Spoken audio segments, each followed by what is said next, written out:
الحمدللہ رب العالمین والصلاة والسلام علی سید الانبیاء والمرسلین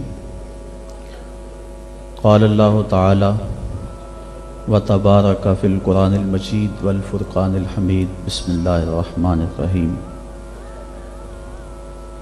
ان ھذا القرآن یہدی للتی ہی اقوم صدق اللہ مولانا العظیم وصدق رسولہ النبی الکریم الرؤوف الرحیم اللہم نور قلوبنا بالقرآن وزین اخلاقنا بالقرآن وادخلنا الجنة بالقرآن ونجنا من النار بالقرآن قال اللہ تعالی وتبارک فی شان حبیبہ مخبرا وآمرا ان اللہ وملائکتہ یصلون علی النبی یا ایہا الذین آمنوا صلوا علیہ وسلموا تسلیما الصلاة والسلام علیکہ یا رسول اللہ وعلی آلک واصحابک یا حبیب اللہ الصلاة والسلام علیکہ یا رسول اللہ وعلی آلک واصحابک یا محبوب رب العالمین۔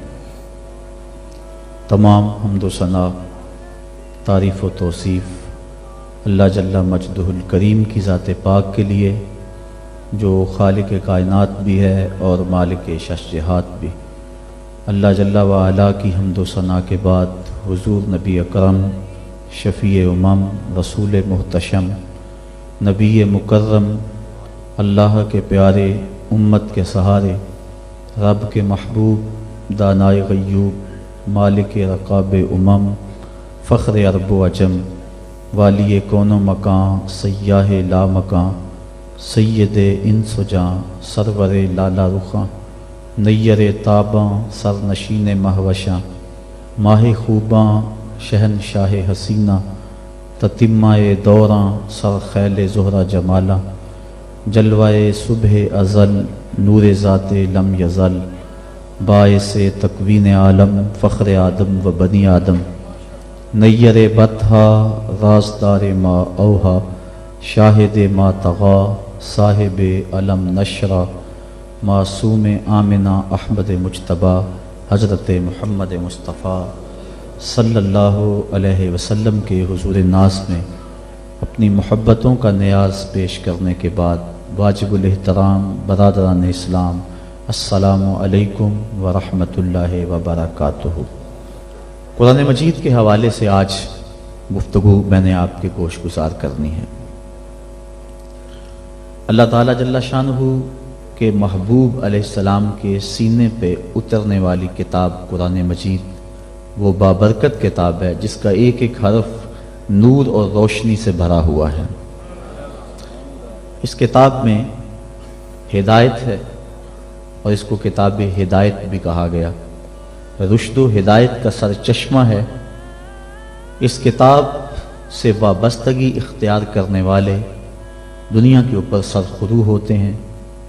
حضرت سیدنا علی المرتضیٰ رضی اللہ تعالی عنہ فرماتے ہیں کہ حضور قرب قیامت کا تذکرہ ارشاد کر رہے تھے۔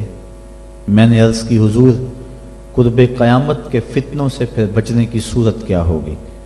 تو فرمایا اللہ کی کتاب قرآن مجید، جو اس سے لپٹ گیا وہ بچ گیا، اور جس نے قرآن سے ہدایت ڈھونڈی اس کو ہدایت مل گئی، اور جس نے قرآن کے علاوہ کسی اور جگہ سے ہدایت ڈھونڈنا چاہی اللہ اس کو گمراہ کر دے گا۔ تو یہ قرآن ہدایت کا سرچشمہ ہے، روشنیوں کا منبع ہے۔ اس کا ایک ایک حرف ایک ایک لفظ صداقتوں پہ مشتمل ہے۔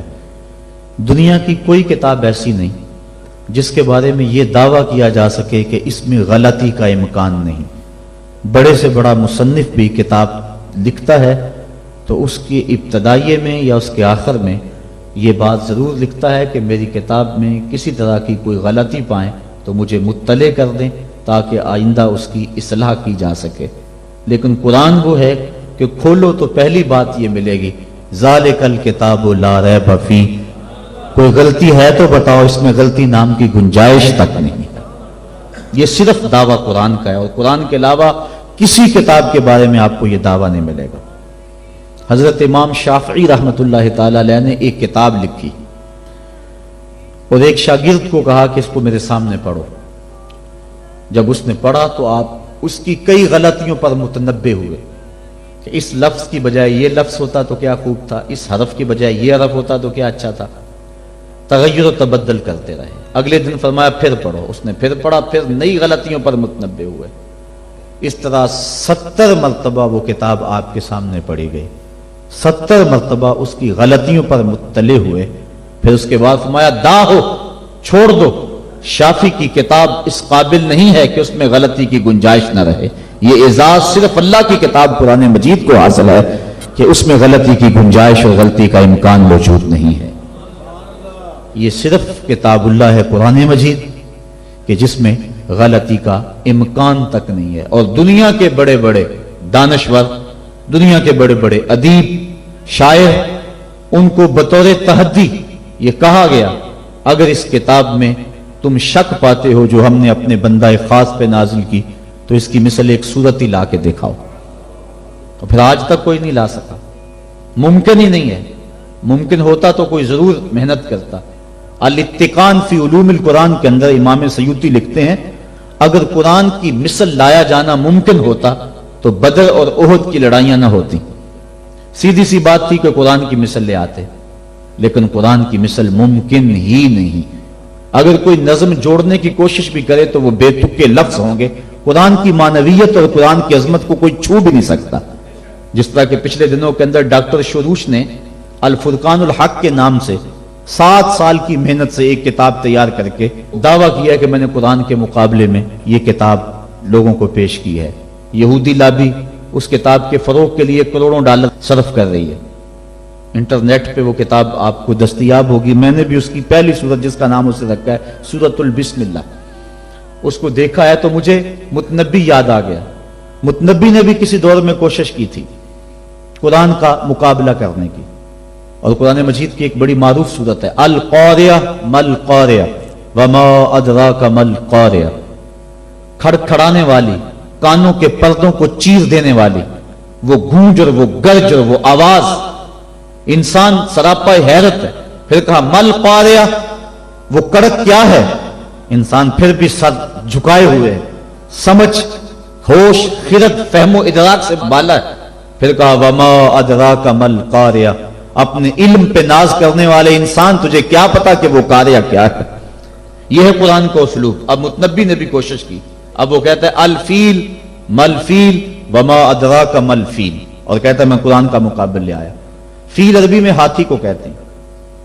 اب القاریہ ایک چیز رکھی گئی، کھڑکھڑانے والی، کانوں کے پردے کو چیر دینے والی. اب نہ اس کو کسی نے سنا، نہ اس کا کوئی تصور دماغ میں لا سکتا ہے. انسان حیرت میں ڈوب گیا. پھر دوسرا سوال اس کے اوپر وارد ہوتا ہے مل قاریہ. حیرت ختم نہیں ہوتی. پھر کہا وما ادراک مل قاریہ، اور پھر بتایا اس نے انسان پتنگوں کی طرح زمین پہ بکھرے ہوئے پڑے ہوں گے، کوئی کسی کا کوئی پرسان حال نہیں ہوگا. اللہ تعالیٰ پورے قہر و جلال میں ہوگا اور اللہ تعالیٰ پوچھے گا این المتکبرون، تکبر کرنے والے کہاں ہیں؟ تو اس وقت کوئی سر نہیں اٹھا سکے گا. پھر اللہ فرمائے گا این الملوک، بادشاہ کہاں ہیں؟ تو کوئی سر نہیں اٹھائے گا. پھر کہے گا انا المالک، میں بادشاہ ہوں، تکبر مجھے زیبا ہے. تو وہ اس دن کا نقشہ کھینچا گیا ہے. تو القاریہ مل قاریہ وما ادراک مل قاریہ، یہ سوال در سوال ہوتا چلا جا رہا ہے. اب ذرا متنبی کی بے تکی بات دیکھی. الفیل، فیل عربی میں ہاتھی کو کہتے ہیں. جب کہہ دیا الفیل بات ختم ہوگی. پھر کہتا ہے مل فیل، ہاتھی کیا ہے؟ فیل کہنے سے بات سمجھ میں آ گئی کہ ہاتھی ہے. پھر کہتا ہے مل فیل، سوال بنتا ہی نہیں. لیکن پھر اس کے بعد کہتا ہے وما ادراک مل فیل، تم کیا جانو کہ ہاتھی کیا ہے؟ بچہ جانتا ہے کہ ہاتھی کیا ہے. لفظ تو جوڑنے بیٹھ گیا لیکن معنویت کہاں سے لائے؟ تو کہا قرآن کی مثل تم لانے کی استطاعت ہی نہیں رکھتے ہو. تیرے سامنے یوں دبے لچے فصحا عرب کے بڑے بڑے، کوئی جانے کے منہ میں زبان نہیں جسم میں جان نہیں. 7 مہینے تک کعبے کی دیوار سے سورہ کوثر لٹکی رہی تھی اور عرب کے بڑے بڑے شاعر اور ادیب اور قصیدہ نگار قرآن کی مثل لانے سے قاصر رہے. اور پھر ایک نے آگے اپنی طرف سے یہ جملے لکھا تھا انا اعطینک الکوثر فصل لربک وانحر.